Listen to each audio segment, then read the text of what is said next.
lately ada satu pekerjaan baru yang aku sedang menikmati adalah mengajar. I've been doing styling ever since 2000, kalau nggak salah 2015 ya, 2015, which is aku udah sambil kuliah dan udah 8 tahun gitu.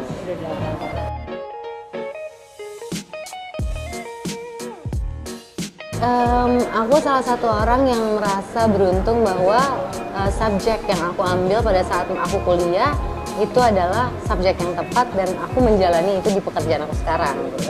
Jadi kalau ditanya kenapa, emang kepingin pada saat mengambil mata kuliah itu aku udah kepingin menjadi fashion stylist.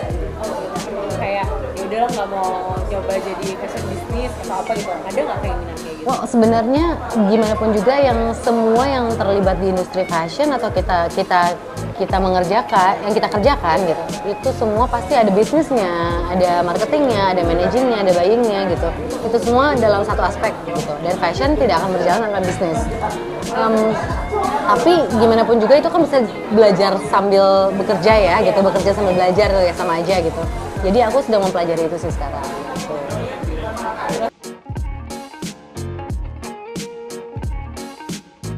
Pada saat aku orang Bali ya. Oh, Oke, mama aku orang Bali. Pada saat mama, jadi di Bali katanya ada upacara namanya bantenan. Kalau misalkan kita mau ada yang mau melahirkan, itu soul-nya itu dicari, nama yang tepat itu buat anak ini tuh apa. Dan kalau di Bali Swastiastu itu sendiri kan artinya salam damai besertamu dan besertaku gitu. Jadi seharusnya Swastiari itu kan ya damai ya gitu, pecinta damai, penuh cinta, kasih sayang dan sebagainya. Tapi ya semoga itu juga teraplikasi di orangnya sendiri.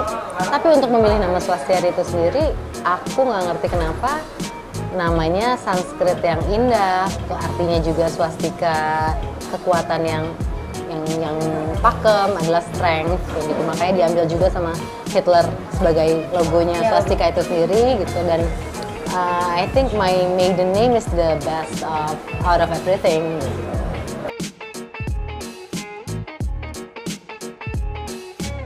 Aku seneng ya karena sangat maju dan akhirnya kita punya banyak penerus aku gitu.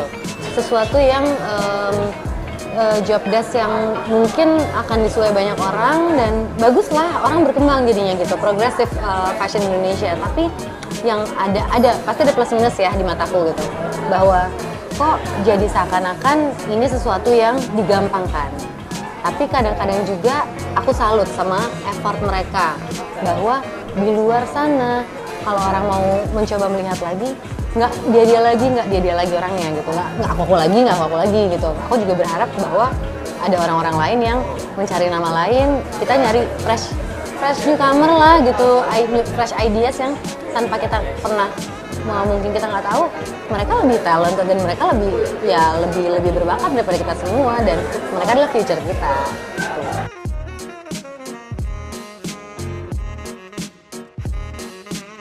Hidup dalam ya. Melo gak tuh?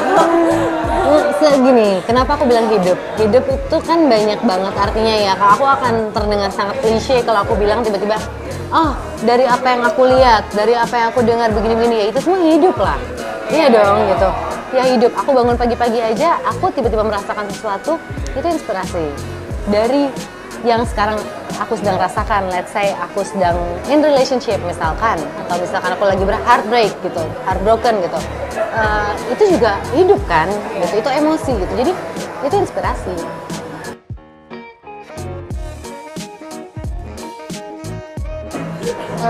So far yang aku masih ingat aja ya, mungkin udah terlalu banyak banget yang aku jalanin apa gitu, semua sakit atau seneng itu semua memorable buat aku.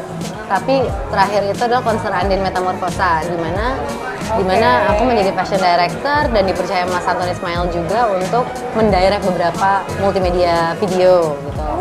Jadi nggak cuma directing doang, fashion doang. Jadi banyak kerjasama kolaborasi yang positif gitu. Yang kedua adalah pada saat aku diangkat sebagai fashion directornya Sri Handoko. Dan yang ketiga sekarang ini mengajar, mau dipercaya untuk membagi ilmu. Kalau di dunia mengajar sendiri, Kak Ajeng ngajar di mana dan mengajar apa? Aku ngajar di salah satu fashion design institute di Jakarta sebagai lecturer. Subjeknya lucu, sensorial fashion marketing. Apa tuh? Kayak Lucu ya? itu baru ya? Berarti itu baru. Sebenarnya itu udah lama dan itu ada di beberapa subjek di jurusan desain. Oh, sekolah. Desain bukan fashion aja, tapi kita belajar tentang sense, kita belajar tentang emosi. Bahwa buying, marketing, sangat simpel, sebenarnya sangat simpel, tapi buying, marketing atau apapun yang berhubungan dengan mencari market, itu kita bisa merasakan dari sense yang ada di indera perasa manusia. Deep kan? Ya, deep banget. Deep banget gitu. Walaupun terdengar santai, terdengar simpel, dan seperti sangat amat simpel, tapi aku ngelihatnya ini adalah sesuatu yang ada relevannya dengan pekerjaan yang aku jalanin sekarang, adalah fashion director. Nggak mungkin aku ngerjain sebuah fashion show, aku menggarap satu fashion show atau sebuah show tanpa mempunyai 5 senses ini, gitu, sensorial ini. Oke.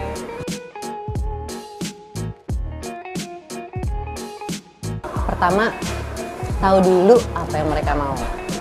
Itu dulu, karena gini, menurut aku banyak orang-orang yang kemauannya banyak, tapi dia clueless sebetulnya aim-nya dia tuh apa. Dari dia tahu aim-nya, baru dia bisa tahu tujuannya dia mau jadi apa. Karena aim sama objektif beda ya gitu. Jadi mereka kadang-kadang rancu, bias sama hal-hal kayak gitu. Pada saat mereka udah tahu diri mereka itu siapa, pada saat mereka udah tahu diri mereka itu bagusnya, kelebihannya di mana, mereka udah tahu aim-nya apa, disitulah baru mereka bisa menentukan. Buat aku ya, perempuan harusnya seperti itu. Gitu. Jadi mereka udah tahu apa yang mereka mau, jadi apapun itu jadi. Gitu.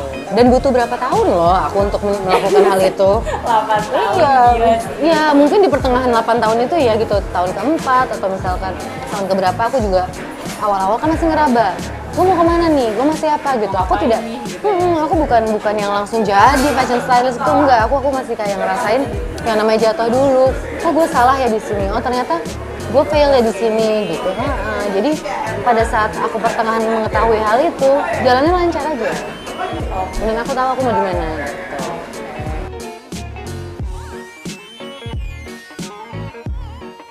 Masculine, dark, mau bilang apa lagi? Ya sebenarnya mau dibilang dipercantik atau kayak gimana, tetap aja dark. Sama mungkin satu lagi adalah persistent. Ya dulu aku bisa jawab apa ya, bisa lebih klise lagi gitu atau apa, tapi mungkin nowadays aku lagi ngerasa aku persistent.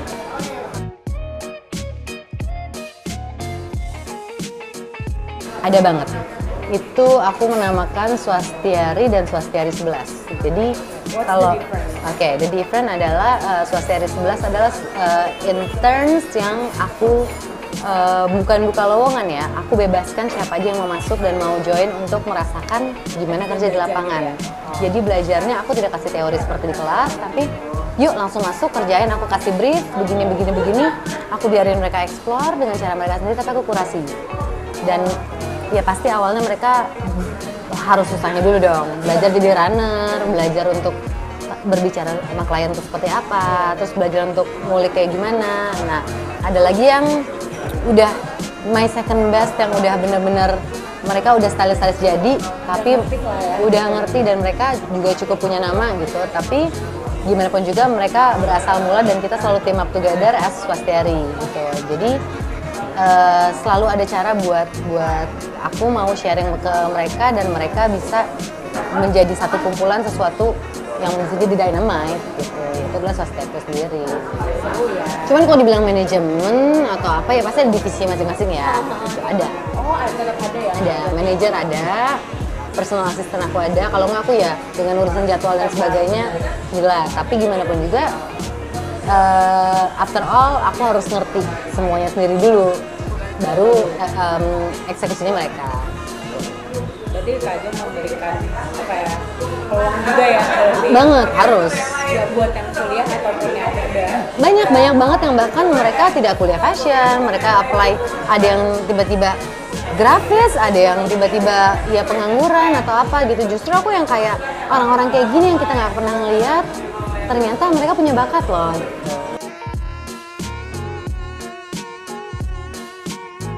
Oke, project kedepannya yang pasti klien-klien tetap aku seperti Agnes Mo, seperti DJ, Marcel, mereka akan selalu ada project-project besar.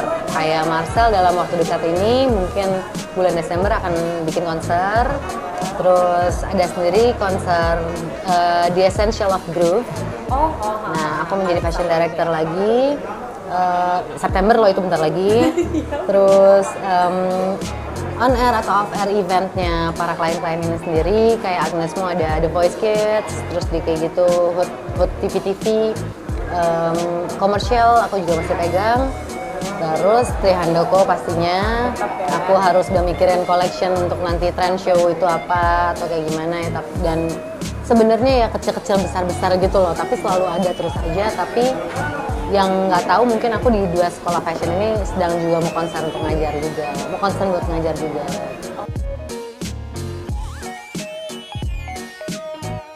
Untungnya aku orang yang sangat amat grateful dengan apa yang aku punya, dan aku grateful sama aku punya dan aku tahu apa yang aku mau. Emang mungkin kalau misalkan kita bermimpi, dan ya harus ada mimpi ya, aku pengen punya brand sepatu perempuan yang DNA-nya itu adalah aku banget.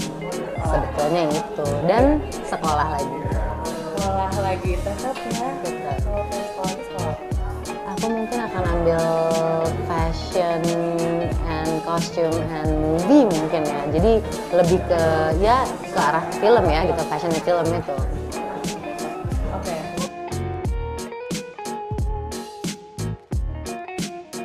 Aku bisa interested dalam project ini gitu, mau jadi Chef's the Guest ini karena kalian semua adalah masa depan di mana kumpulan atau media anak-anak muda yang akan rule the world.